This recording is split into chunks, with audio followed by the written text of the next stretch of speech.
Hi, my name is Miranda Edson, and I will be debating that the death of Iranian General Qassem Soleimani, and pardon me if I'm mispronouncing, was negative for national security in the Middle East. Now, the reason for this is I believe that national heroes inspire citizens and give nations unifying symbols. What would it be like to lose one of the biggest national heroes of your country? Iranian General Soleimani was one such man, revered by many in Iran as a hero and controversial to others, especially abroad.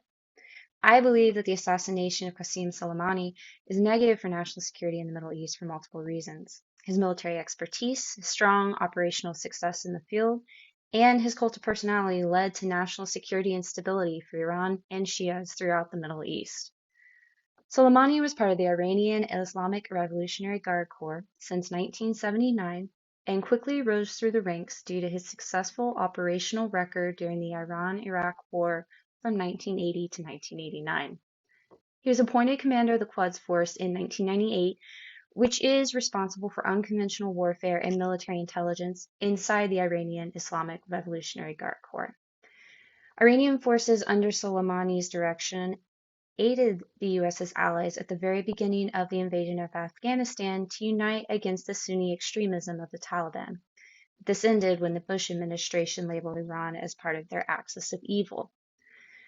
Soleimani was still an opponent against Sunni extremism, and his clandestine experience fighting in the Middle East was a powerful asset to lose for the United States.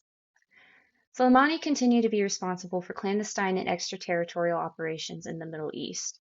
During the Syrian civil war, he was instrumental in organizing support for Bashar al-Assad. Soleimani commanded and trained Shiite militia to fight for the minority Alawite Shiite government. His organized militias helped turn the tide against the rebels. While some perceive him as a war criminal for his actions, his militia and tactics have secured what can be considered stability for the Syrian government. The Syrian government has even begun rebuilding the energy infrastructure in 2018 despite ongoing fighting.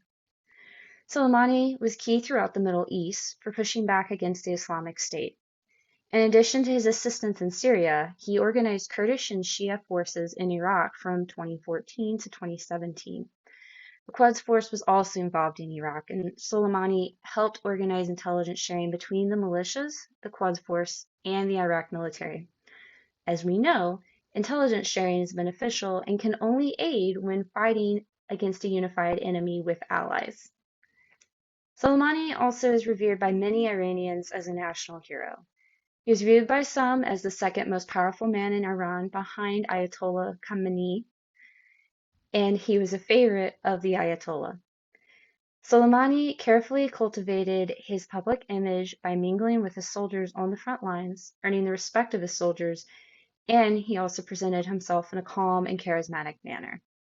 Iran's government has also been coordinating public opinion to show him as a hero, which has been very successful domestically in Iran and has even found some support in the international community.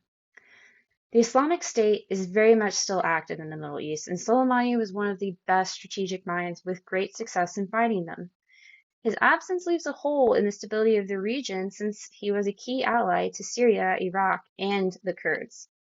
He helped unify resistance against the Islamic State and at one point even assisted in operations with the US against the Taliban. Success against extremists and working towards stability on an international scale can create allies from former enemies like Iran and Iraq, which is arguably good. There are things in this world that should always supersede ideological differences and former grudges.